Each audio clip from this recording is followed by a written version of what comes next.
Assalamualaikum warahmatullahi wabarakatuh. Good morning in Indonesia and good evening in USA, Kentucky, California, USA.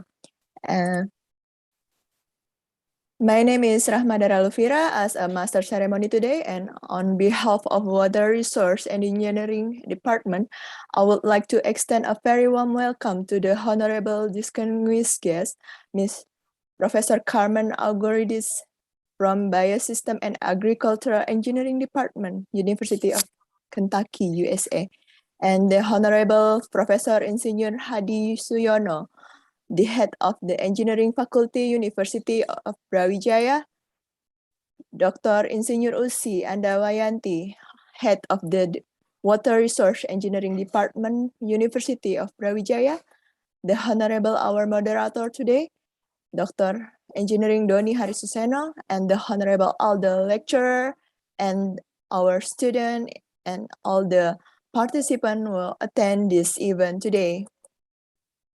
Ladies and gentlemen, now we are going to listen to the opening speech delivered by our head of Engineering Faculty, University of Brawijaya, Professor Hadi Suyono. The times and is yours, please. Ya, terima kasih Mbak Rahma. Thank you very much.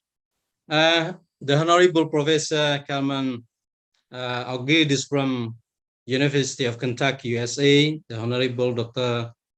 Usi Andawayanti, Head of Water Resources Engineering Department, Faculty of Engineering, Universitas Brawijaya, all distinguished participants at this 3-in-1 program. Assalamualaikum warahmatullahi wabarakatuh, and good morning in Indonesia and good evening in USA. Prof, ya. Okay, first of all, on behalf of Faculty of Engineering Universitas Brawijaya, I would like to thank Professor Agouridis for accepting our invitation to become the visiting professor this year at the Department of Water Resources Engineering. I would like also to welcome all participants to 3-in-1 programs, Groundwater Sustainable Development and Water Resources Management, hosted by Water Resources Engineering Department Universitas Brawijaya. It is truly an honor and a privilege for us to host this program, this 3-in-1 program delivered by 3 speakers from Hansen University of Kentucky, University of Georgia, and Balai Air Tanah, Perum Jasa Tirta 1, the Ministry of Public Work and Housing, the Republic of Indonesia. This activity actually is a part of the 3-in-1 program being launched each year by our university. The purpose is to expose our students and lecturers to international academic atmosphere, industrial professional overview, as well as to strengthen the collaboration with international academicians and industrial professional sectors. The exposure to international academics and professional atmosphere are to be achieved through a series of lectures delivered by 3 professionals from different backgrounds: international academician, who is a professor coming from abroad, a professional from industry or public sector, and the responsible lecturers on the course subject under considerations. Being aligned with the program of Ministry of Education, Culture, Research and Technology, the implementation of 3-in-1 visiting professor also contribute to achievement of key performance indicator, KPI, which are demanded and determined by government, especially the involvement of professional in the teaching learning process and the collaboration of the study program with world-class partner or university.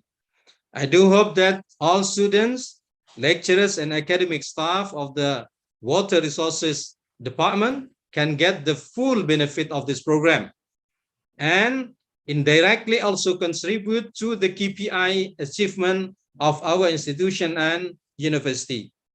I wish all our guest professors and professionals wonderful sharing session with our students, professors and academic staff of at the Water Resources Engineering Department.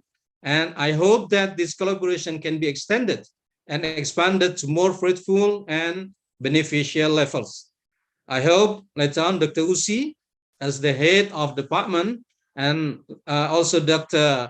Isardita as Vice Dean for the Academic Affairs will soon arrange further detailed discussion with Professor Agouridis so that we can have an MOA, yeah, with University of Kentucky.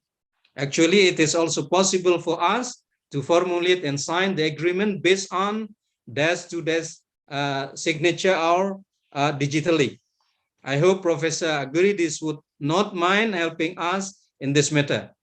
Finally, I would like to express our sincere gratitude and appreciation to Professor Carmen Agouridis as Associate Dean, Biosystems and Agriculture Engineering Department, University of Kentucky, USA. And Dr. Usi and Dewayanti for their valuable input to this program. I would also like to extend a special thanks to the committee for their support to organize this program successfully. I hope this program will serve to broaden your perspective and the role of water quality observation. Thank you very much, and Assalamualaikum warahmatullahi wabarakatuh, and good morning. Waalaikumsalam warahmatullahi wabarakatuh. Terima kasih, thank you for Prof. Hadi Suyono for welcoming speech. And ladies and gentlemen, according to our schedule, we are going to continue to listen the presentation and discussion from Professor Carmen, and that will be guided by our moderator, Dr. Doni Harisuseno. So, Pak Doni, please, this time is yours to hold this. Okay. Sorry, thank Prof. you. Before we start, I Okay. apologize. I cannot continue the program. Maybe later on we can meet again, Prof. Carmen, and then hopefully we can continue another program. Yeah, and I would like to get permission from you.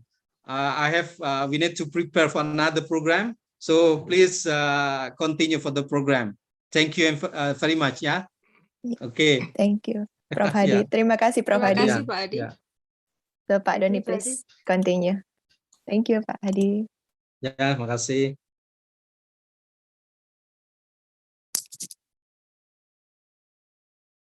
Pak Doni masih di mute. Dipersilakan, Pak. Okay, thank you very much, Mrs. Rahma, for the introduction. Can you hear my voice, Bu Rahma? Okay. Yeah, so Yes. clear. Okay. All good. Good morning, participants. We have here students and lecturer colleagues from UB and perhaps other universities. Hope everyone is in excellent health. My name is Doni, and I'm a lecturer in the Department of Water Resources Engineering and Faculty of Engineering UB. It's wonderful for me to be a moderator in our activity series of 3-in-1 program, Water Resources Engineering UB, collaborate with the University of Kentucky, and University of Georgia, and Jasa Tirta Satu Public Corporation. My dear participant, today we will have a great opportunity to have a lecturing from our honorable visiting professor, Professor Carmen Agouridis from University of Kentucky, USA. A very good evening, Prof. Carmen. Thank you very much for taking your time to join us. And I think that you are very busy in your schedule, so we really appreciate that. Thank you very much. Okay, before we commence our lecture, allow me to read a brief introduction about our guest lecturer, Professor Carmen. He is an extension professor in the Biosystems and Agricultural Engineering at the University of Kentucky.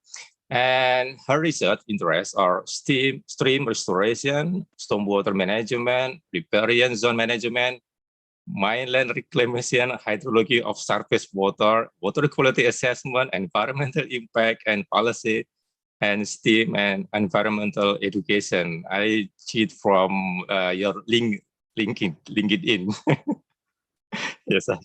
Currently, Professor Carmen is Associate Dean for Instruction College of Agriculture, Food, and Environment, University of Kentucky. And today, her topic is about stream restoration, if I'm not mistaken. The session will consist of 2 sessions. First, the presentation session, perhaps around more or less 1 hour, and followed by the discussion session for about 30 minutes. And for the participants, if you have any question, you can drop your question in the chat room during the lecturing. Okay, without further ado, it's my honor to present to you all. Please welcome Prof. Carmen. The stage and time are yours. Well, thank you for having me. I'm excited to be here. I also have many monitors up right now for my computer, so you'll have to pardon me as I shift my head back and forth, because I'm going to try to drop some links in the chat as we go along so that you have some resources as we do this. So give me just 1 moment and let me go ahead and share my screen, and I'm going to adjust a few things around. All right.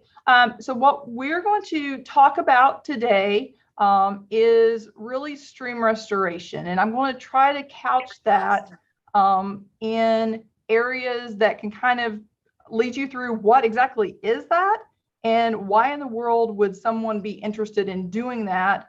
I'm going to bring in a lot of examples that we've done here at the University of Kentucky, also in our state of Kentucky. I'm also going to bring in a few other couple of examples that may be more applicable, or you might be able to see how you could translate those into something that might be applicable to Indonesia. So as I go through that, let me know. And I will not be able to see my chat as easily as we do this. So let me see if I can pop that up. Okay, so I've got that up. We should be ready to go. So what we're going to start out with is I want to provide you a little bit of a historical perspective of managing streams, and I put MISS in front of it because for a long time I also think in the US we probably didn't do the very best job of what we should be doing with our streams, and we still got work to go. I also want to take you through a little bit of the background of what stream restoration is and how do we understand how streams function. And we need to understand that so we can figure out how we can restore them. Also then again, like I said, I want to provide you some examples, and I'm going to show you projects that are actually built on UK's campus, on the University of Kentucky campus, that our students interact with, and then show you a few other projects. At the end, I have a list of resources. I will be dropping a lot of those in the chat, but I did share a link with one of your professors that you can have the Google Slides with, and so you can click on these. When I teach my class in this topic area, my students do not buy a textbook because there's so much available on the internet that you can get for free.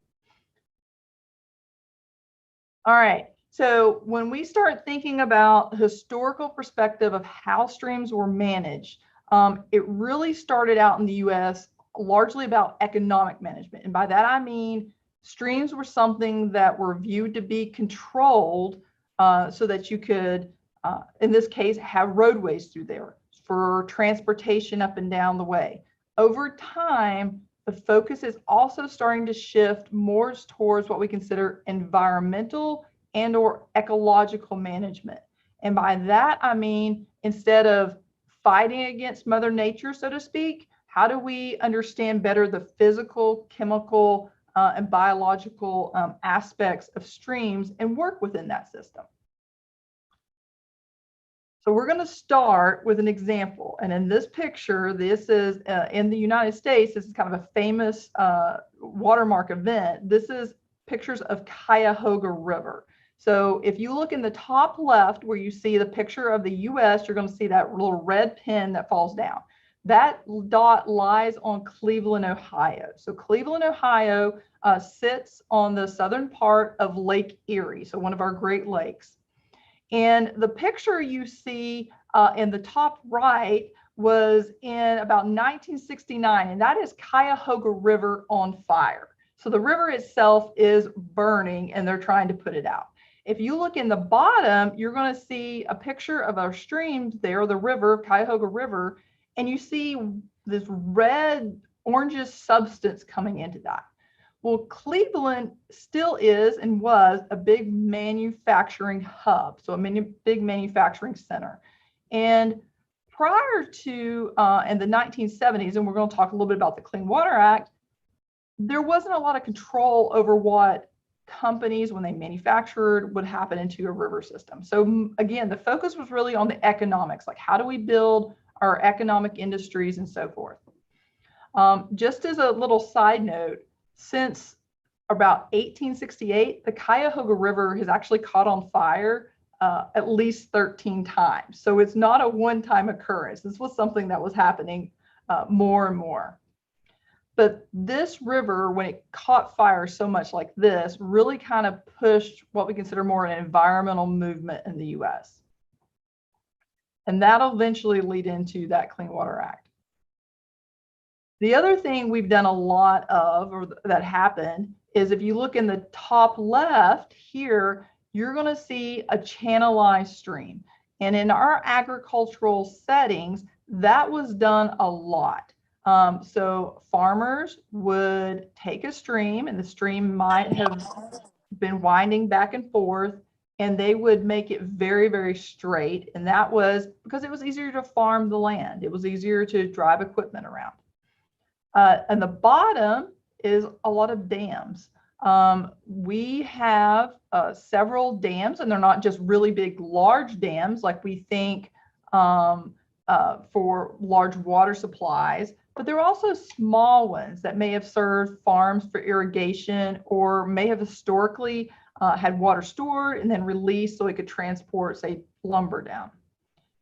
On the right, you see a big agricultural field where that stream again is really channelized. But if you look on the side, there's not a whole lot of vegetation or trees that are left there.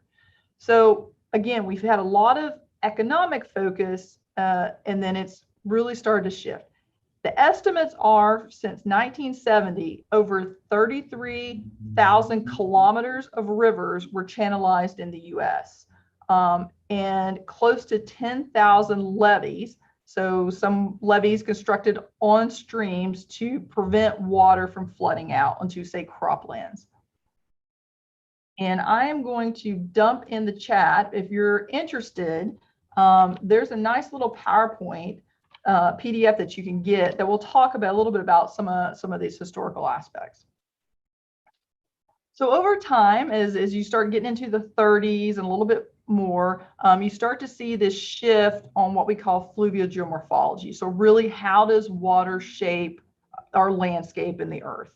And I put a picture up here of one book. It's a book out of the 60s, but it was written by Luna Leopold, who's a very prominent fluvial geomorphologist. So if you get interested in managing stream systems or understanding how streams work in the landscape, he has done decades worth of work. I think this gentleman, professor, he was from California, Berkeley, has close to 200 papers.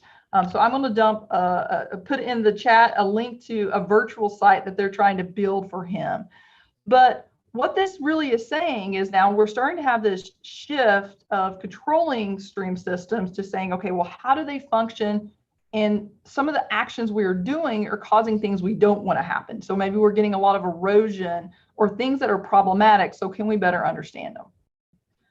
Another thing that came into play was, in the US, our Clean Water Act. And so that is a very big act that was passed in 1972, and it's going to play into why we have this stream restoration movement or growth in the US. The Clean Water Act did a lot of things. Some of it was like establish water treatment plants. It was really focused on trying to improve water quality. When we saw that picture of Cuyahoga and it was, like orange and red, it did a lot of what we call that point source pollution. So if somebody could go trace it back to an actual pipe to a factory, it started requiring those entities to get permits to say, if I'm going to discharge something, I've got to show you it's not going to necessarily harm the environment. So there was a lot of work that was done into it. For us in stream restoration, a couple of things were important too, is that the Clean Water Act then started to, with another one of our agencies, focus on dredging and filling in streams. So what that meant was you could not then go back out and, like in the historical past, to the farmers and channelize your stream. You couldn't take this stream that was winding through your field and make it straight. You also had to give consideration to that water quality from a habitat perspective. So what lives in the stream from that ecology, what are you doing and trying not to impact that? But we have a ways to go. So these are all pictures of streams in Lexington with some sort of historical legacy or impact. So the picture labeled 1 is not uncharacteristic at all of what we see about a lot of our urban streams. We see the grass is mowed right up there. So if I have grass, it has, just a few centimeters of root depth that can hold that soil in place. We have lots of erosion. Number 2 is a picture we saw before. We see, some of this historical legacy. Well, I'm worried about erosion, like in that top picture. I will go in and make a trapezoidal channel and I will concrete it. Well, that does really well for moving water, but it doesn't do so well if I'm for habitat. So what lives in the stream doesn't do very well in, just a few centimeters of warm water on concrete. In the top picture here's other ways that people have tried to stop erosion. So in the top, you can see these little rocks, or what we call gabion baskets. They're basically wire baskets that have rocks that are put into them that are fixed on the banks. We also have a lot of vegetation that we really don't want, that's not healthy, grows in there. We see this all over the place in the United States, these really channelized stream systems. And those cause a lot of erosion problems. You can see these little black dots up here. These are cattle. We have a lot of beef cattle in the US, and these cows can just walk right in. Besides breaking down the banks, they will use, they will have manure and urine that goes into the water. So that gets problematic.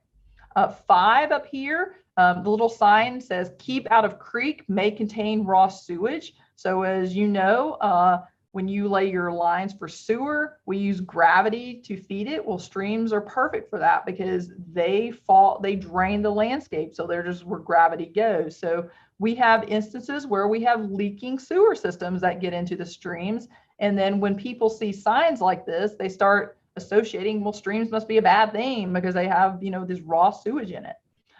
6, we have a lot of stormwater issues in our cities too, because we build so much impervious area where water cannot soak into the ground. We now get streams that run dry because there's no water left to feed them. It all ran off really quick. So these are these challenges we deal with. So as I kind of mentioned, in the 30s, you start to see something. So in this graph, comes, and I'll put a little, you can see at the bottom where it has the notation for where this is from. But this is just kind of a summary of stream restoration projects that occur in the US based on what it calls this NRRS database. So that is the National River Restoration Science Synthesis. And if you're interested in learning a little bit more about that, I'm going to drop a link in here to a science article. Depending on your university's access, you might be able to get that easily. But it kind of talks a little bit about where stream restoration is happening.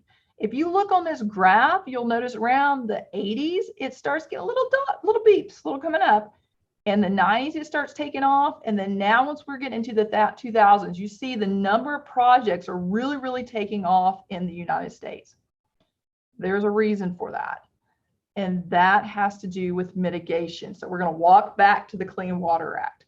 Part of that is you start to see a lot more of what we call compensatory mitigation. So what that means is if I'm a company and I build, say, a store and it impacts a stream, or I build a road and it impacts a stream, I have to pay to offset that impact. So in the United States, we call that mitigation. So I have to compensate for any impact to what's called an aquatic resource. So that could be streams or it could be wetlands. And each state kind of has its own way that does it. I'm going to put in a link for what Kentucky has. Ours is through our Fish and Wildlife Department, so you maybe get a little idea of what that might look like.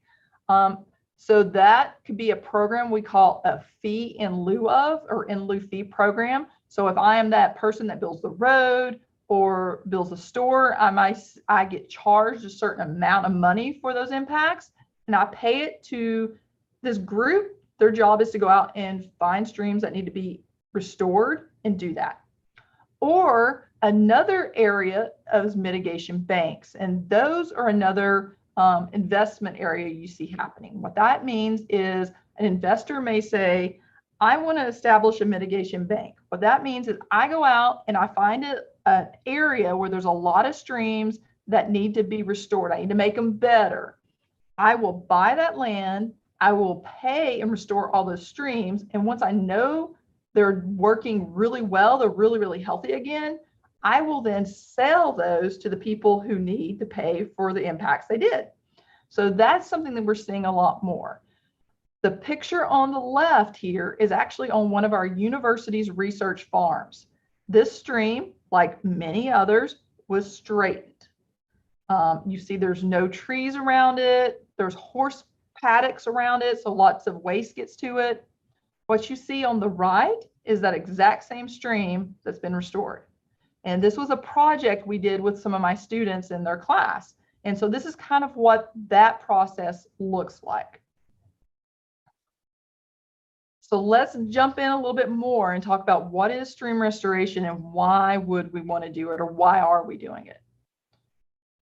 So when we look at streams restoration, really what we're trying to do, and this is the 2 words I underlined are important, we want to reestablish the structure. So that's the physical shape of what a functioning stream should look like. So how wide is it? How deep should it be? How curvy, or what we call sinuous, should it be?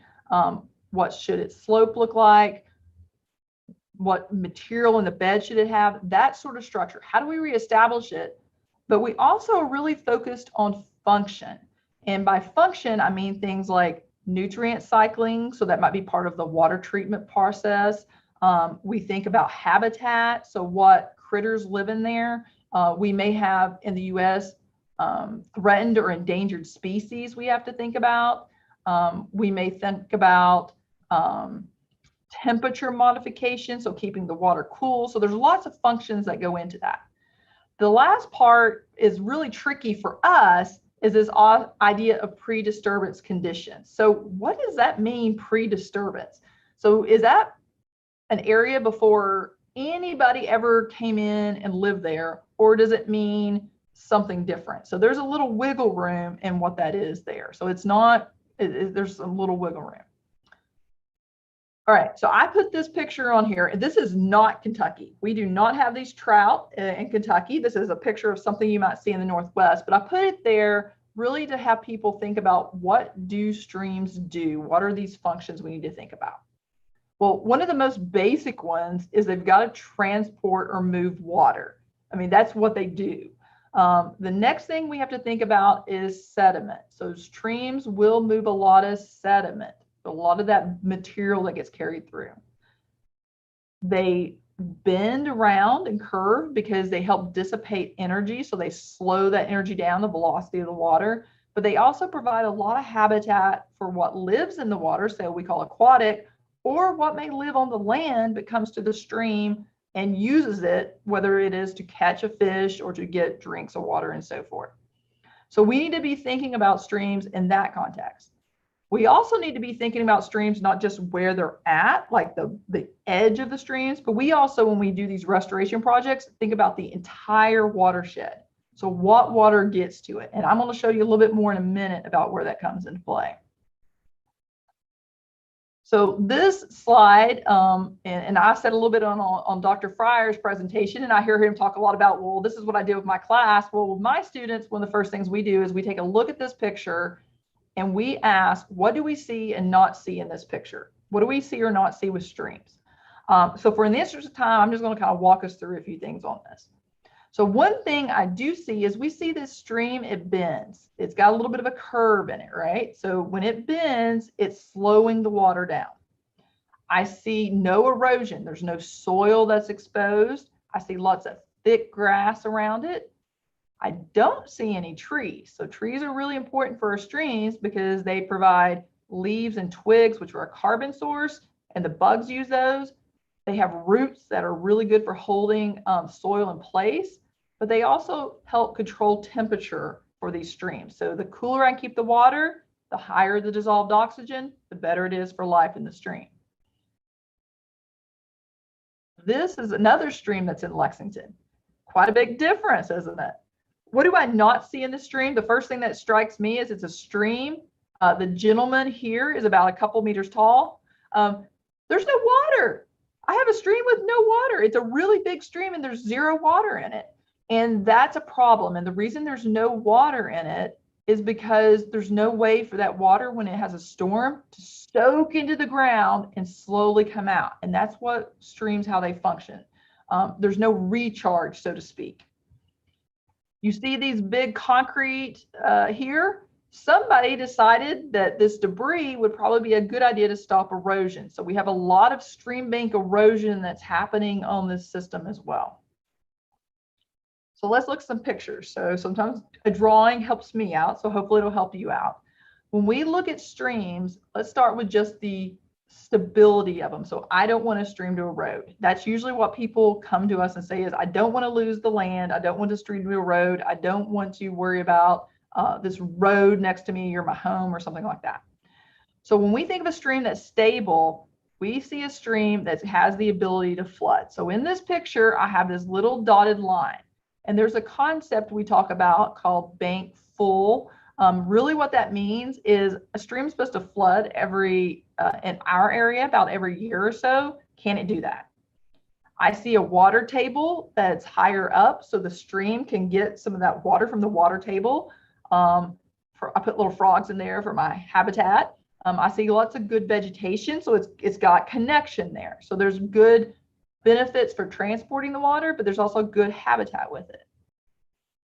This is what a lot of our urban streams end up looking like. I'm way down here, so I have no connection. My stream, and I lost the line here, sorry about that, but my stream banks are really, really deep. So like that picture with the gentleman that had the concrete, it's really, really deep. The water table is really disconnected from that stream, and it would take a really long time for it to flood. So there's all kinds of geomorphologic problems when that happens. So when we talk about stream restoration and what we want to do, we also need to think about how we could describe those streams. What things can we measure? And when in this area, it's a lot of field work. So students and designers would actually get out in the field quite a bit. And this is actually a picture of a restored stream. This is in Kentucky. And this stream, when we think about how do we describe it, we think about physical characteristics. So I could go out and I could survey it and measure how wide it is. I could measure how deep it is. I could figure out the slope, all kinds of those physical things. I could figure out what size of materials in the bed. So that sort of part. We also measure chemical parts. So I can look at the water quality. So there's a lot more work, and I'll show you some projects coming up where we're starting to look at streams saying, well, we can try to stop pollution coming to them, but what happens when it's already in there? So we're starting to look at using streams as water treatment systems in of themselves. And then we look at what lives in the water. There's a lot of interesting things about the bugs or the macroinvertebrates that live in the water that can tell us a lot about how healthy a stream is or how unhealthy it is. And then we also use streams as people, right? We use them for societal reasons. So just to show you real quick, physical, a lot of the same things we talked about. The dimension would be how wide is it? How deep is it? What's the area? Pattern would be how curvy is that stream? Profile would be a slope. Then we have bed material. Chemical, these are a lot of things I know you all measure as well for water quality, like what's the temperature? What's the sediment look like? Are there pathogens in the water? Are there heavy metals or organics I have to think about? We measure a lot also of what lives in the water. So here's some examples of things we might find. Like this is a macroinvertebrates that we may find in the water. And some of these, like this one, may be an indicator of good water quality. These are things that a fish like to eat. And then we also, when we do restoration design, think a lot about how do people use the water? You know, do they use it for recreation, like this kayaker? We have somebody that's fly fishing. Do we have transportation, like bridges that go over it? Do people fish out of it for food? Do we use it for drinking water? Some people just like the way it looks, so it might be in a park setting. So what we essentially do with stream restoration is try to figure out how do we enhance all of those different functions that go into play. All right, I put this up here because this is a stream functional pyramid, and it's kind of how we think about if we're restoring streams. And I'm going to put a link to this in the chat. So when we think about restoring streams, we start here at the bottom with the hydrology. So how is water transported to the watershed? And this is really important, especially in urban systems. I do a lot of work with reforestation because that helps a lot with the hydrology. We look at hydraulics. So how is that water actually transported in the channel? But we also pay a lot of attention to the floodplain. So that water, when it comes out of the stream and it actually floods, how is that transported? We think about the geomorphology. So the shape and the dimensions of that channel and how all these things interact to help form it.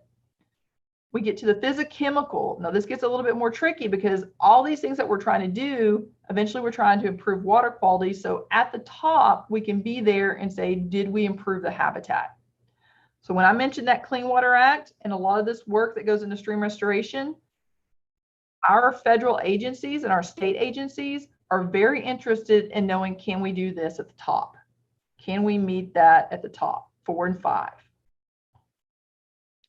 So when we think about stream restoration, there's a lot of different components. We will not have time to dig into every one of these. I'm going to put a quick link in here to an extension pub for you if you're interested. But when we think about restoration and restoring streams, it is a discipline that uses engineers, biologists. We have people that work in public policy. We have people that do hydraulic modeling. It's a really diverse field of people that come together to do it. So we look at all sorts of these things. I haven't even mentioned in-stream structures. So you're used to, like, maybe you've heard, like, you know, dams and weirs. Well, we have specific structures we will design to help a stream function better. We spend a lot of time on the riparian or the stream side vegetation. And we also look, are there certain things that enhance habitat? For instance, a project that I recently worked on was with our biology department, and they were very interested in researching salamanders. So a lot of times I had to add things into the project that would make a habitat better for salamanders. And some parts were in a stream and some were not. We also have to think about other things, some being different technical expertise, the construction of those permits. We have a lot of paperwork, a lot of permits that have to be done with our different agencies. And then the last one's funding. Who's going to pay for those projects? So let me walk you through a few at the University of Kentucky, just so you can kind of see what some of those are and how we're using them in our research, teaching, and outreach programs. So this is a project that occurred on one of our edge of our campus. And part of what we do when we did this project on campus was not just to benefit, we did it for stormwater management. We also did it for the environment, but we also looked at it as how can we use them as outdoor learning classrooms for our students. So essentially, can we do a better job of educating them about the environment if we actually take them outside? So that's something that we're trying to do with that. We're also trying to get them with a lot of this hands-on curriculum. So this is a picture of that stream that was restored before then. Students are out there, they're taking measurements, they're learning how to design for that. So we kind of bring those in place. And we use all these spaces we bring them into our coursework. So students are actually out there with them and doing them. An extension, so we do a lot of outreach with our community, whether it be youth, whether it be professional designers and engineers. We use a lot of it for research to generate new knowledge, whether it be from high school students, undergraduate students, or graduate. On campus, we have something called an MS4, which is really a stormwater permit. So we, to discharge stormwater, have to permit on that. But part of our responsibility with that is we have to educate the public and get them involved with it. So let me walk you through one of these, and I'm going to put a couple more things in the chat for you. One is, again, something more on stream restoration. It's a Central Kentucky Backyard Stream Guide. It'll have a little more detail in some of these things that I talked about. The other is we're going to look at a lot of photos on this project, which is on the edge of campus, but I'm also putting a link in to a GIS story map that you can kind of walk through as well, that'll help you maybe visualize what this is. So this picture I'm showing you now is a picture of the University of Kentucky campus. The brown areas are because it was under construction. So here we have this where it's Kentucky. It's a large American football field. And you see lots and lots and lots of parking lot. Americans love their cars, so there's lots and lots of parking lot around. And then we also have this road that was built in with a roundabout. This area right here, where I'm kind of dragging the cursor around, well, above the little circle, to the left is going to be where the restoration project is. So let's just kind of walk and see through it. So the project, the stream looks like this when we start out. Okay, so it is a stream. We have a road up to the side. It's a service road. That stream had a lot of erosion occurring on it. And you can kind of see some of that because we have large pieces of concrete that somebody put in place to maybe stop some of that erosion. Another challenge that we had with this project was there were lots of utilities. So in the center of this slide, you can see a large pole.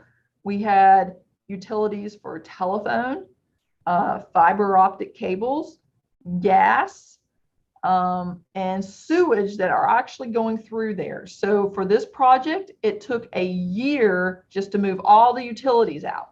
So there was a lot of part with that. It took a lot of work designing the project and getting different groups on campus to agree with it. To actually build it just took a couple of months. So the building part is the part usually most people get excited about because it gets the equipment out there. Our students love to see the equipment and we get building. While it's being constructed, we actually will bring the students out with some of the designers, the engineers, so they can talk through what the project is looking like as they build it. And then once it gets done, then we spend a bit of time landscaping or putting vegetation on the project. Now this project, this is a shot of that finished project. I will say it's a lot more attention to the vegetation than normally would be done because it's on campus and our university president wanted it to look a certain way. So we have a little bit of that in there. But you can, I'm just going to show you a few pictures here of what it kind of looks like. So it's a system where we have students now that can come out and they can see what that project looks like afterwards. We do research on this project. So we measure the hydraulics and hydrology through it. So we say, okay, how does it behave with stormwater? We also do sampling for water quality as well. So we have students that are learning how to do water quality sampling and seeing how this project did it improve water quality. We have a second stream on campus that we also did restoration work with. And so I wanted to do the same thing, put a link into a story map for that one. This project is recently done and it was a little bit different and that we wanted to show a lot of different styles of restoration. So this is a picture of what that stream looks like before. We had lots of erosion problems with it. And I'm just going to kind of walk you through some pictures of the project as it's going through construction and so forth. This picture is from one of our drones. So it's a shot of the stream. You will see kind of on the right side, you'll see the road where it curves around. Then you're going to see piles of dirt. So the first thing that we're doing is that straight reaches where the stream is at, is we're excavating out or digging out this big wide valley so then we can start to rebuild that stream in of itself. Once that gets done, we also do a lot of planting. And in this project, we were very intentional in planting with plants that were good for pollinators like bees and butterflies, because that's another challenge we have in our urban landscapes is we depend on those so much for food. We don't have enough of those in there. And just kind of walk through a few more projects of what that looks like. This is something we bring students out to, and they again do monitoring on this project. We have a PhD student in Dr. Fryer's department who's actually out here monitoring the hyporheic zone, so that area where the surface and the groundwater connect. So she's out there as well doing studies on that. So we're trying to figure out how do we best design these projects so they can also help us with stormwater management and also improve water quality and habitat in there. So again, these are projects where students are heavily involved in all aspects of it. And we'll shift a little bit and talk about a project that's not on our campus but is nearby, and that's really, can we use stream restoration for stormwater management? So we have a lot of urban area in Lexington. It produces a lot of runoff, and that runoff means we have a lot of streams that get impacted or look something like this. So an urban stream lives a very tough life. They are subjected to what we know as urban stream syndrome. So it's very flashy hydrology. They have elevated pollutant loads. They have, they're varying size. They get vegetation in there that's not native, and it kind of pulls everything out. And these are all pictures of streams in Lexington, Kentucky. And I'm pretty sure these are not unique to us. And so what we try to do when we restore these landscapes is the picture that's one would be like, wow, if we could ever get our stream to look like that again, we'd be super happy. That would be wonderful. Picture two is what we usually end up with. It's what we see after the urbanization happens. Picture three is that restored stream right after it originally happened. So another kind of restoration is something called regenerative design. So regenerative design really kind of tries to combine a stream and the functions of a wetland in it as well. So this project we did was at a middle school in Lexington, and where the red circle is kind of shows you where that stream was at in that project. And it was a traditional urban stream. So the one on the right where you see the line of trees, that is where that stream was at. And it looks like the urban streams I'd shown you before. I'm going to walk you through a few pictures of what it looks like on construction to maybe give you a better feel of kind of what that was in there. So when this comes, you see on the left, you're going to see where the water is at. That was the original channel. So they took away the trees and that was the channel. What you see on the right is a very large excavation. So they dug out a lot of the floodplain in there. Then designed in there, after they've dug that out, they put where you see the man standing on top, these groundwater dams. So essentially it's a trapezoidal dam that's made of earthen material that's compacted in. The purpose of that is as water flows down, it hits that dam and it starts to pond back up and spread out. On all those places where the dam is not, even a little on top, they come in and they put in a lot of big material. So rock, there's some wood in there because if we increase the amount of wood in there, it has a lot of carbon. We can bring our carbon nitrogen ratio up and that helps with denitrification. And then there's also soil that gets in place. So essentially, we're creating a big storage area for water. Then on top of that, start to slowly build in some of the stream systems. And so these are still in construction, and then plan it up. Now, what happens is once that vegetation gets planted in there, you've kind of combined a stream system and a wetland system, and the vegetation grows pretty quickly. My graduate student is on the right. That is in the 3rd or 4th growing season of the vegetation. It's gotten really big. So what we've been doing is also measuring the water and how it behaves here to say, does it work? So we started monitoring, and we monitored for a couple of years. Now this picture I'm pulling up here is a picture of what the water looks like going into that project. And you can see it's a lot of water. And what we really wanted to do is see, how does this project reduce storm flow? So this is a picture here. It shows you of the stream as it's still being built and the amount of water coming in. What we found was this stream, and it's only about 300 or so meters, could store about between 2,500 and 3,500 cubic meters of water it could store in its hyporheic zone.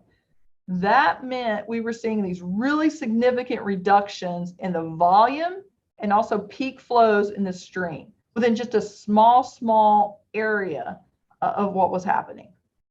And not just storm flow, but during base flows, we were also seeing those areas, those plants pulling up water, transpiring that water out so that it would leave room for other places. We've started working on some of the water quality, and what we're also seeing is this design is helping reduce phosphorus and some of our nitrogen species as well. So there's a lot more work that has to go into there, but we're starting to see something promising off of that. The last thing I'm going to kind of leave you with is I'm going to switch here, is this concept of 2-stage ditches. Now, this is not something that we do necessarily at UK, but we see a lot more of it at Ohio State. And I'm going to put a link into the chat for one of their publications. This we see more in agricultural settings. So in Ohio, there's a lot of row crops. So you may have corn, soybeans, things like that. And what you can see in this picture is like we've often seen in those urban streams, but it's a channelized stream, right? It looks like a trapezoidal shape. It's very deep. It's meant to get water out. What happens is they go in and they excavate out what we call a bench. So the top picture shows that steep trapezoid. The bottom shows kind of 2 stages. So the top is very wide, and then it's got a small area where that stream channel is at. What that does, in the equation I have up on top, is shear stress. So it says shear stress basically is how much ability does that water have to move sediment. The deeper my stream is, and or the steeper it is, the more sediment I can move. What they have done by creating this bankful bench is they've reduced the depth of water and hence reduced the ability of that stream to transport sediment. So it has now these benches in place. A lot of that extra material, they can put it into the uplands or other places on their farms. And this is a way that they're trying to do that balance between agricultural production and also trying to do some environmental benefits. All right, the last thing I have here is a lot of resources for you if you're interested in this. And so some you can read, and I've got some you can watch and listen to. So if you're interested in where to start, here's a few links. So I've already dropped into the chat where it says Restoring Streams and Central Kentucky Backyard Stream Guide. The link at the top here, you can get to it from either of those 2 that I put in, is for University of Kentucky Extension publications. And we have so many publications, and they are free to you to use. So you feel free to look at them and use them. We have a lot of videos and all kinds of things like that. I'm also going to put in there a link to one of our watershed protection and restoration channels. The only reason I'm putting that in there is it's got some videos of some of these restoration projects on campus, and you can actually see some of them through time-lapse photography and kind of what's taken place. We have a podcast series, so I will put that in there. So if you like to listen while you drive or whatnot, there's a podcast series, and I picked out one that is just on restoring streams, but there's many others that you can listen to about different topics, all related to water. And we've kind of focused a little bit on Kentucky. Another thing I'm going to put in for you is, and we have an outreach or extension program called Backyard Streams. And really this is focused on homeowners. So what can somebody who has a stream that flows across their property do about it? And so we kind of do a lot with trying to help homeowners see that. There are some videos in there for it. And so you can kind of walk through a lot of those kind of resources. The last ones I'm going to put in, those last three are from federal agencies. And so if you want to get more into the actual design of this type of thing, this is a good start. So the first one is from our United States Department of Agriculture, Natural Resource Conservation Service. And they have the Stream Restoration Design Handbook. So it's part of the National Engineering Handbook. There are many, many chapters in there, and you can read for a very long time on all kinds of aspects related to stream restoration. They also have things on bioengineering. So how can you use different plant structures to stabilize stream banks? So that might be of interest. Another one that is more of a holistic or good starting point that's not so heavy on the engineering is a Stream Corridor Restoration Handbook. It has many wonderful graphics in there, so it kind of helps you understand fluvial processes as well. And then the last one I'm going to put in is another guidance on stream restoration, and this one's also from the Department of Agriculture. So if you're interested in this topic, there are many, many things you can get for free on the web to kind of help you out. And then the last thing I would end with is just some of my contact information. So if folks are interested, I have my email up there as well. And we also, where you see the students at cya.edu, I will put that into the chat. That is just something for our College of Ag, Food and Environment. So I just wanted to kind of put those out there if you're interested in those. So I'm going to stop sharing right now. And see if anybody has any questions or wants me to talk about anything further in depth. Okay. Thank you very much for your fruitful presentation. And thank you also for bringing us to have like a free sightseeing to Kentucky without necessary to go to Kentucky. And yes, indeed, yeah, it was like we feel doing sightseeing. Really enjoy your lecture. And thanks for the free traveling. That's very interesting topics. I think that since we know that river problem become the most concerned issue in the worldwide, even in the USA. And I'm sure that today we gain a lot of information and knowledge about how stream problem and restoration. And thanks a lot for sharing some useful links related with the stream stuffs. And some remarks for me, stream restoration, which is literally based on the concept of how reestablishment, I write down, structure and function of river ecosystem as close as possible, like in pre-disturbance condition. Okay, then I think now we move to the question answer session or discussion session. Since anyone have a question,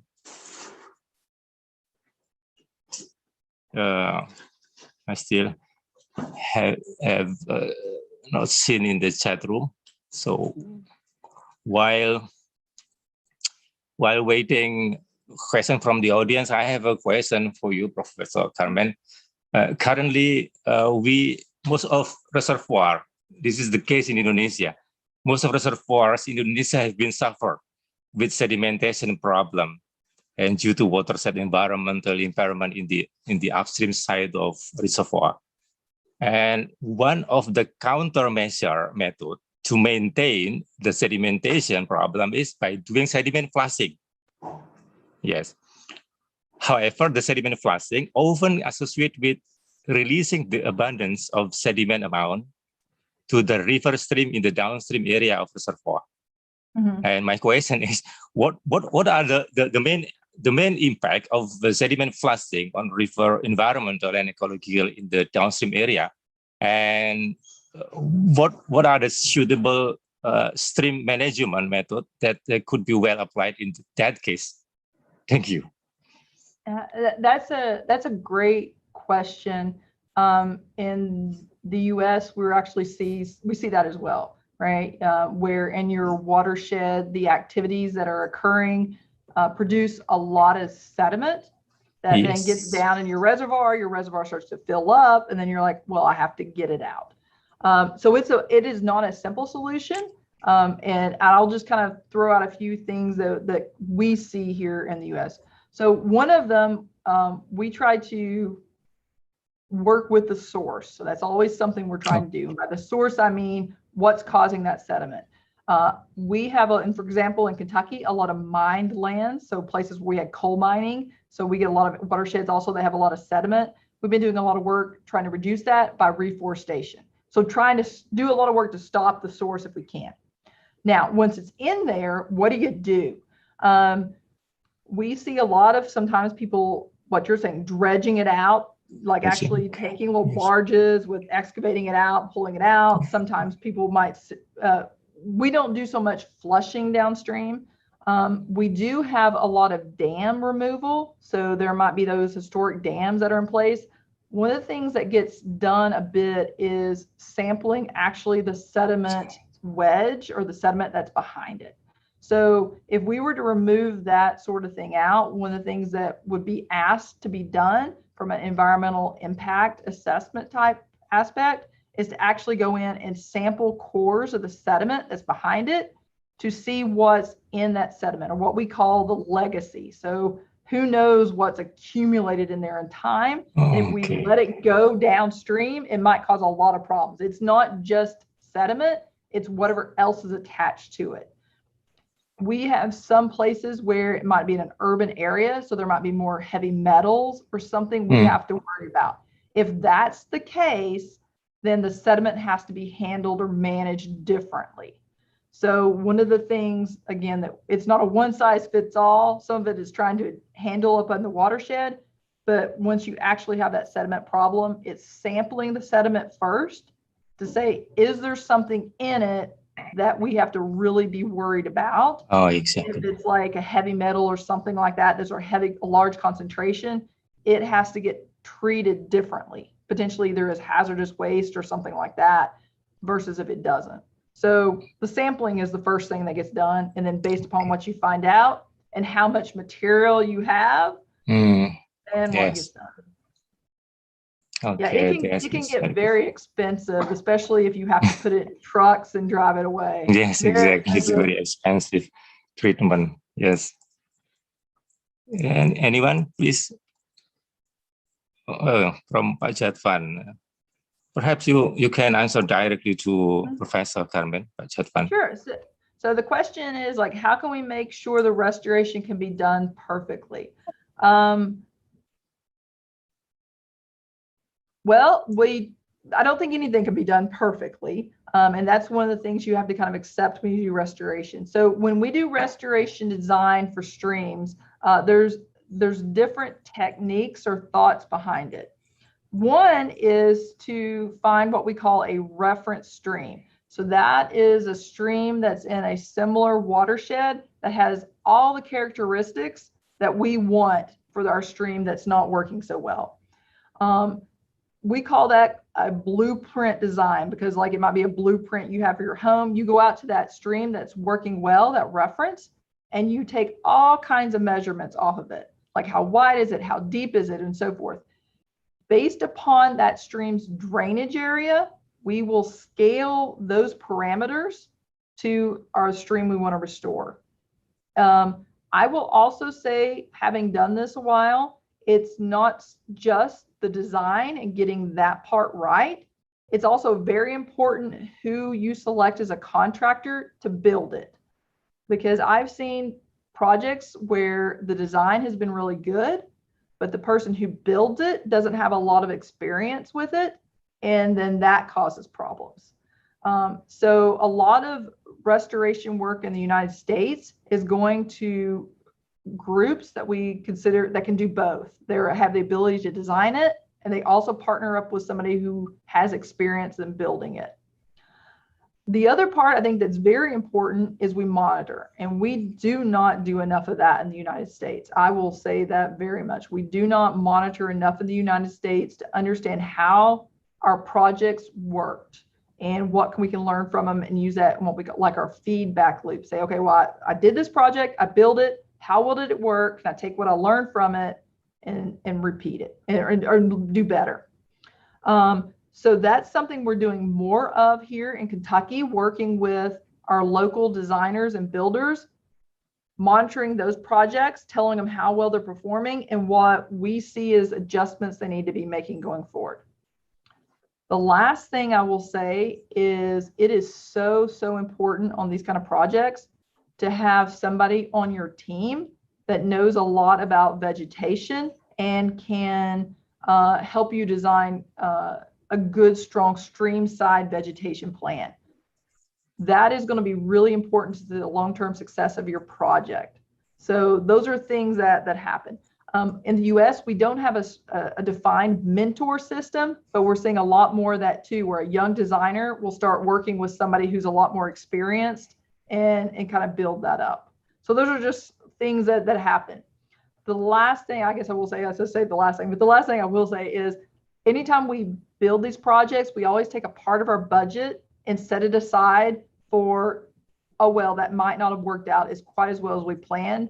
Or maybe we had a really big flood when we just finished constructing the project that allows us to go back in and do repairs. So we kind of know that things happen we can't control, so we'll try to adjust for that.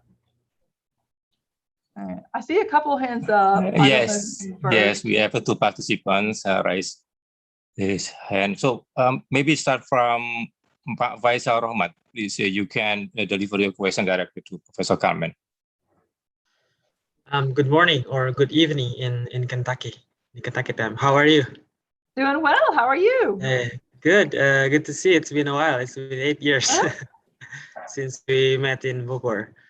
So yeah, I really enjoy your presentation, and I have a question, especially I really remember your story about your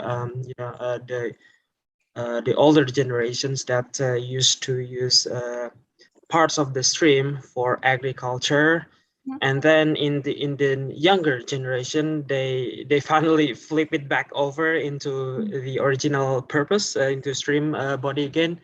And my first question is, how long did it take to for the Americans to realize and then finally revert back the stream to its original purpose? And the second question is about the undisturbed state of the stream or watershed. We cannot see it because it's the past. But if you want to project it back from our current condition, how do you do it? All right. Like those are wonderful questions. The first thing I will say is we're still working on that shifting mindset. So you're never going to get 100% of everybody agreeing on the same thing. So what's happened and what we're seeing, at least with some of our farmers and our agricultural producers, is we do some of these projects, like say on our research farms, or one happens on a neighbor. So for example, Fish and Wildlife, when I talked about that Feed in Lieu program, sometimes they will put them on a farmer's area. They might restore a certain stream for a farmer who might be a leader in that area. And that becomes a project where everybody else can look at and say, oh, okay, I understand what that was and part of that. The other thing we have a lot of in Kentucky is extension. We have 120 counties, which means, so basically our state's divided up into 100 20 small little parts. And then we have extension offices in each. In each of those offices, we have somebody who can work with our farmers. At the university, I'm considered a specialist. My job is to help develop new knowledge and get it out to those 120 counties, those 120 offices. They work with the farmers and then try to help them learn how to do these practices and put them in place. So we kind of have a network system built up that helps us do that. And that's part of how what we call technology transfer, how we get it out. We also put a lot of stuff up on the web, on the internet, as you saw me putting lots of things in, because we're finding more and more people are using their phones or their tablets to get information. We're also going a lot more to video. There's a lot more videos that we're producing because we're finding more people want to do that than read. And so to answer your first question on how we're trying to shift the older generation to something different, part of it's just educating and people as they go through. So as the farms change ownership, new people come into place and we try to help them put those practices in. We also, in some of our federal agencies, like the Natural Resource Conservation Service, as part of our farm bill, there's actually money set aside for farmers to do some of these conservation practices. So they have actually financial sources that can help them do that. So there's a lot of systems in place to encourage our farmers to do some of these practices. Your second question kind of was related to how do you find that reference or that ideal stream, or how do you go back to that pre-disturbance condition? This is where I was mentioning that's kind of a catch, right? So in some places, maybe if I'm in a really forested area where there's not many people around, I might be able to find something. But in the United States, you would be very hard pressed to find any place that has not been disturbed by humans at some point. So we're never going to get to that. The best we can do is say, looking at, and we have a lot of historical images, like pictures. We may have stories that people from when they were around here, they may tell us what was it like. We can use soil core samples to kind of maybe see what was the soil. So sometimes you may see layering where things have eroded or built up. I've seen some projects where they've actually gone into a valley and they've taken soil core samples down to where the bedrock's at to find actually where the gravel of the old channel used to be and figure out where that was at and lay it out. So there's lots of tools that you can do. But the other thing we think about is how is that watershed going to develop over time? So if I put that stream in place and that watershed is going to continue to develop in some way, I have to consider that. So I may have to think about how do I shore up or protect that stream so as the watershed does continue to develop, it's not going to go through a whole erosion process as well. So it's not a simple answer. It's a lot of research. Yeah, it's a lot of research, a lot of digging around and finding information. Yep. Thank you. Thank you very much, Very good Prof. question. Carmen. Yeah, thank you, Pak Doni. Yep, yeah, just most welcome. Next question, please, Pak Malthus. Silakan. Okay, so thank you very much, and good morning and good evening, Prof. And so, Prof. Carmen, I just wonder about the stream restoration actually, and my question is, how long that we should take to finalize one stream project and one watershed in the USA? Great question. Especially in planning. I mean, to make one restoration project complete. And I just want to compare with the Indonesian situation right now. And also, my second question is how many experts that we should have to complete one stream project planning, just the planning, not the project construction. I mean, are they coming from the same area, or I mean, are they coming from the same area like water engineering? Because in your slide, you already told about that we have to consider about the hydrology, hydraulic, geomorphology, psychochemical also, and the biology sector also. And my last question is, what are the requirements that we should consider to restore stream project in US? Actually, this is, yeah. I just want to make. I just want to ask you a bit more detail about that. Thank you. Okay, so if I forget parts of these questions, remind me as I go. So I think your first part was, how long does it take to design these kind of projects? My answer is going to be, it depends. So it depends on how big the project is. We have one of my friends has a company where he designs these large mitigation banks. He may do 10,000 transfer to meters. He may be doing, you know, like 3,000+ meters, many kilometers of stream at one time. So he might be doing this huge big watershed. That takes longer. If you're doing these small projects like we did on campus, they may not take a lot of time to design and plan. So I mean by that, maybe a few months to a year. What takes a lot of time is when there's lots of people with different interests. And by that, I mean if the stream has landowners that are different on each side of it. And also, I will say at the University of Kentucky, nothing goes fast in the University of Kentucky system. So we have lots of people that we have to meet with and talk about and things like that. So let's just say at a minimum, probably for a small project, 6 months maybe might be feasible by the time you go out and collect the information and get it, but it could probably take longer. The other thing we have to wait on is permits.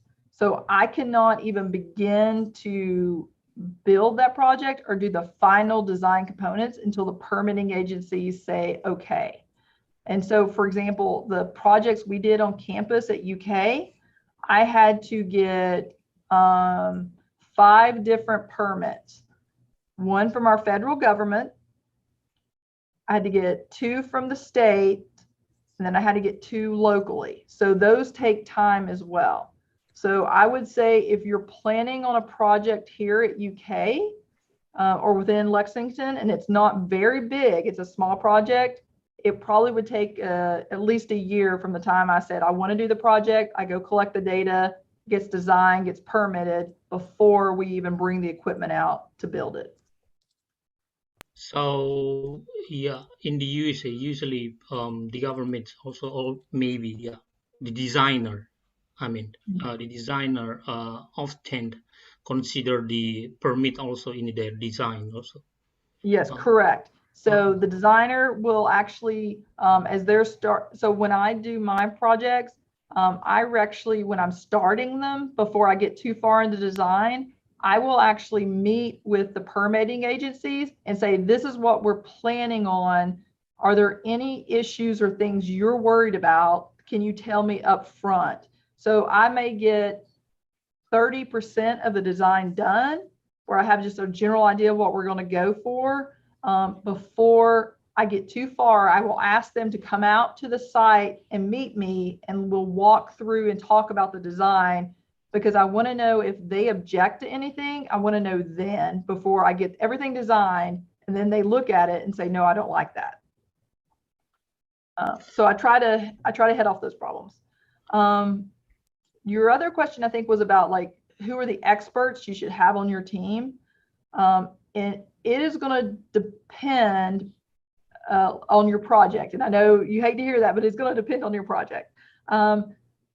It's good to have, you need an engineer, typically somebody that's like a biosystems ag engineer or a civil engineer, somebody that could understand hydrology and hydraulics. I always have somebody on my team that's an expert in vegetation. So whether that be if I'm going to do forests or if I'm doing native plants like grasses and flowers, it might be a different person. So that is not my expertise. So I always bring somebody on a team that knows how to do that. I always work with a contractor while I'm designing, because they're going to have expert in what equipment they have, and they may be able to tell me how we could change the design to make it cheaper based on how you build it. I usually have, some staff that help me with other things with regards to like just project management and that sort of thing. Depending on the project, I may have to consult with different people that have specialties in different areas of biology. So for example, I did one project working with salamanders. I actually had to consult with a herpetologist, so somebody that was an expert in the life cycle of salamanders to know what they needed so I could do it. If we're in an agricultural setting, I probably will work with somebody who knows quite a bit about that livestock and helps with what they need as far as land access or anything. So it really, really depends on the project that comes in place. Urban areas, a lot of times we will have landscape architects involved, because especially if there's a lot of people around and it's a city, it's got to look a certain way, and we may want people to interact with it. So there might be landscape architects involved. So when it comes to that list of who to bring on the team, part of it is their level of experience, but also it's what are the goals of the project? And then that's who you kind of bring involved with it. If you have somebody that can do like AutoCAD, that can do CAD drawings or GIS, that helps. Surveying, somebody needs to know how to survey, land survey.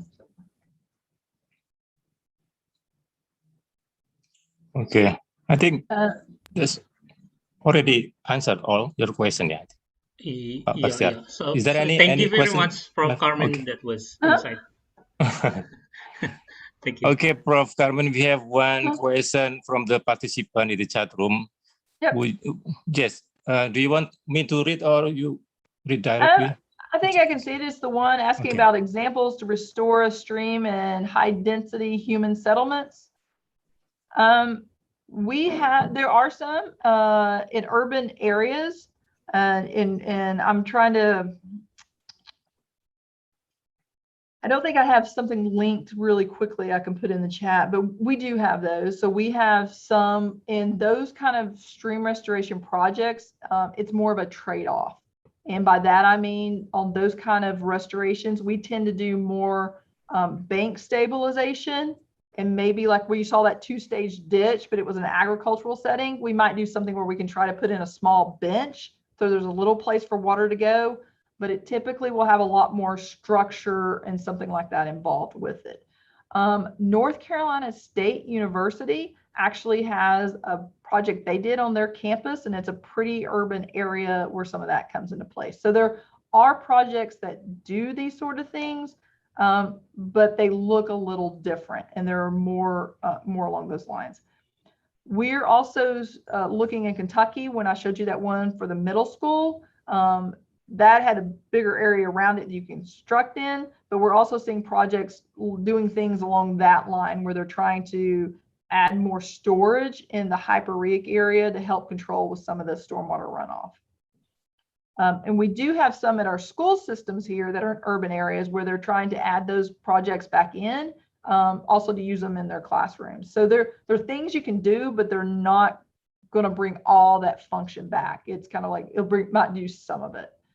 How do you anticipate the stream meandering? Great question. In urban systems, and we have these on one of our UK campuses, we don't really want the stream to move. And I'll just be honest, we know streams should meander and should move, but in some settings, because we either have roads there or utilities, we have to compromise and say, well, okay with it moving some, but not a whole lot. In that case, we tend to use a lot more rocks and physical structures that are in stream design structures to kind of keep that stream from meandering. So it's kind of like when we had that concrete trapezoidal channel, we do it a little differently. We don't do the concrete trapezoidal channel, but we put lots of rocks and structures in place that kind of prevent that stream from wandering too much. And maintenance after storms, great question. It depends. So on the University of Kentucky campus, we haven't had to do a whole lot of maintenance, Most of it is like our vegetation in the beginning as it grows, but we do get students through here, and then we will get trash sometimes. So some of our urban streams, the bigger thing we have to think about is actually, do we get trash that gets caught in the vegetation that somebody's got to go in there and pull out?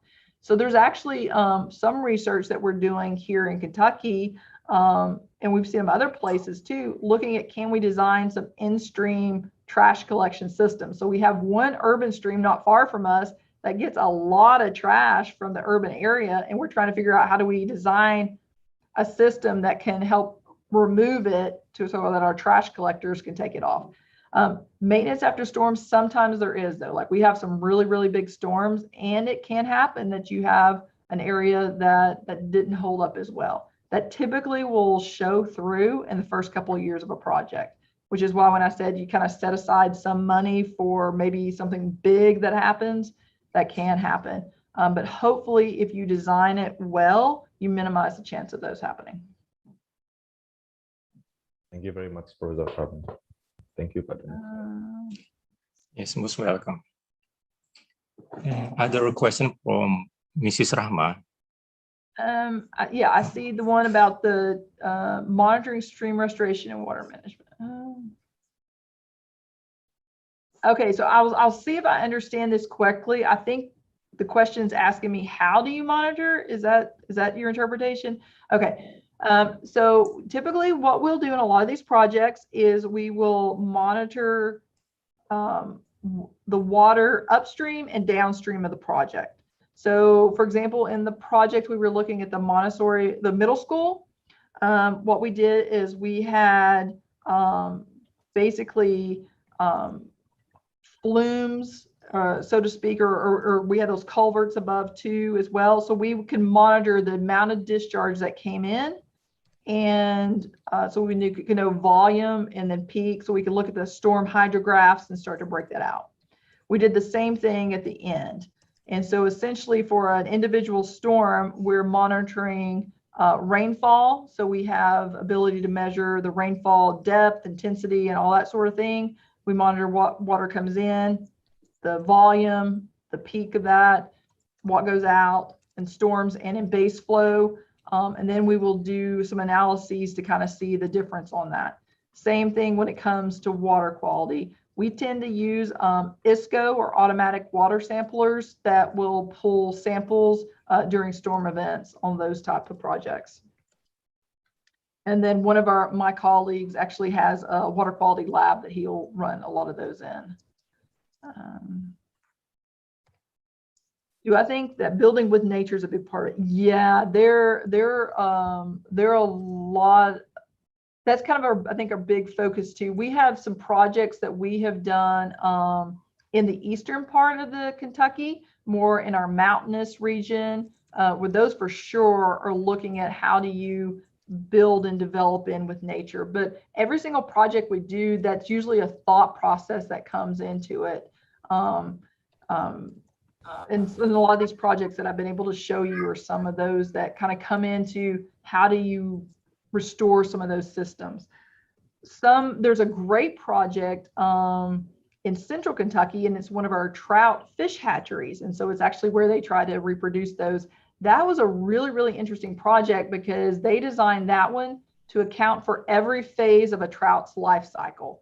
And so if you go to that stream project, there's all kinds of different things, different styles that go into it. And it's a really, really beautiful project that spends a lot of time thinking about natural systems and how to enhance those as it does it. So hopefully that was the question, kind of getting to what they were looking for. Thank you, Prof. Carmen, for your explanation. Okay, according to our schedule, I think that now we are our time is running out. So that's very interesting discussion. I think talking about a river, we have a variety of problem in it, and fortunately, we have had your email. So I think for those want to discuss more about river restoration, I think they can contact Prof. Carmen. Is it okay for you? Yeah. Because I think yes. Okay, thank you. That's good. Okay, thank you very much to all participants for joining us. We hope you have learned and enjoyed this lecture. And okay, before we close this session, on behalf of Water Resources Engineering Department, we would like to express deep appreciation to Professor Carmen and then Professor Alan from University of Kentucky for supporting us in this 3-in-1 program. And I think that all of us agree that this is not the end of our collaboration. And I think we still have a challenge to develop other collaboration in the future between UB and University of Kentucky. And Professor Carmen, would you please, if you may, please give final remarks or statement about our collaborations, considering that today is the last lecture. This is today is the last lecture from University of Kentucky in our 3-in-1 program. So if you have like final remarks about this program, so please. Okay. So thank you very much. I do greatly appreciate the opportunity to do this. Alan and I were talking about, wow, has it really been that long since we visited Indonesia last time? And I feel very fortunate that when we had the opportunity to come to Indonesia and work in Indonesia with the students, the fact that this partnership has continued on, and we're back here, almost 10 years later, and still doing this. So I think that's a wonderful thing, and I really enjoy this opportunity to collaborate and share knowledge with each other and learn from each other. Okay, thank you. We really want to hear from you and other colleagues from University of Kentucky, other collaboration in the future. So thank you very much, Professor Carmen. And ladies and gentlemen, it's time to close our session. Thanks for your attention and participation, and have a great day. Stay healthy. And Ms. Rahma, please, I give the time to you. Yeah, thank you, Pak Doni. So before we closing this session, Prof. Carmen, I please welcome Ms. Dr. Usi to give the closing ceremony for this 3-in-1 program. So please, Dr. Usi, to give the closing remark. Thank you, Ms. Rahma. Bismillahirrahmanirrahim. Assalamualaikum warahmatullahi wabarakatuh. Good morning in Indonesia and good evening in USA. Dear Excellency, Prof. Carmen Agouridis from University of Kentucky, USA, the Honorable Lecturers of Water Resources Engineering Department, Universitas Brawijaya, and my beloved student and all distinguished participants at this 3-in-1 program. Ladies and gentlemen, of the end of 3-in-1 participants, this has been a wonderful virtual guest lecture and 3-in-1 program, and it is good for us to learn about groundwater sustainable development and water resources management in special topic stream restoration. In this guest lecture, the current topic about stream restoration has been shared, so we can learn and expand our horizons. Attending 3-in-1 program alone, we will get depth knowledge on how to develop groundwater sustainable development and water resources management.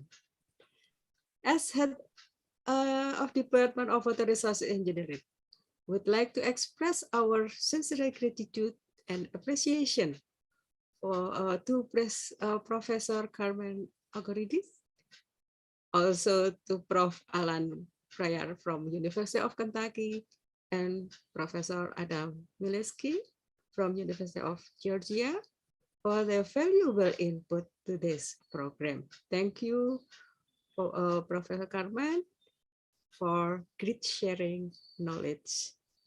I hope that through this program, we will get depth knowledge on how to develop groundwater sustainable development and water resources management. To our students, I really wish that you will get interesting knowledge, so you will take a huge benefit on attending this lecture. I would like to congratulate and extend a special thanks to the committee for their tremendous effort and support to organize this program successfully. Hopefully, this program will serve to broaden your perspective on groundwater sustainable development and water resources management. We also hope that in addition to this guest lecture, we can establish cooperation in other programs and make MOA for next program, such as collaboration research and exchange student. For participants, see you in next topic in 3-in-1 program in next week. Thank you. Wassalamualaikum warahmatullahi wabarakatuh. Waalaikumsalam warahmatullahi wabarakatuh. Thank you, Dr. Usi, for closing our guest lecture today. And before we closing this 3-in-1 program, Professor Carmen, can we take a photo together in this class? So all the participants can open your camera and smile. So wait minutes. We will be prepared. Okay. 1, 2, and smile. Okay, next slide. Wait minutes. Okay, next slide. 1, 2, 3, and cheers. Okay, and then one more slide. Okay, 1, 2, 3, and smile. Okay, thank you very much for having with us today, Professor Carmen. We will like to remind all the participants to fill the form to attendance this class today. And on behalf of the committee of this 3-in-1 program, I would like to thank to Professor Carmen and all the participants for joining us today, and see you in the future. And thank you for all for attending. We hope you have learned and enjoy this class and discussion, and stay healthy and safe, everyone. So bye-bye. Thank you very much. Thank you, Professor Carmen. Thank you. Thank you very much, See you Dr. next. Carmen. Stay healthy. Bye. Nice to meet you. Nice to meet you. Stay healthy. Terima kasih Bapak dan Ibu semuanya atas Makasih. kehadirannya. Saya ya jangan lupa diisi absennya.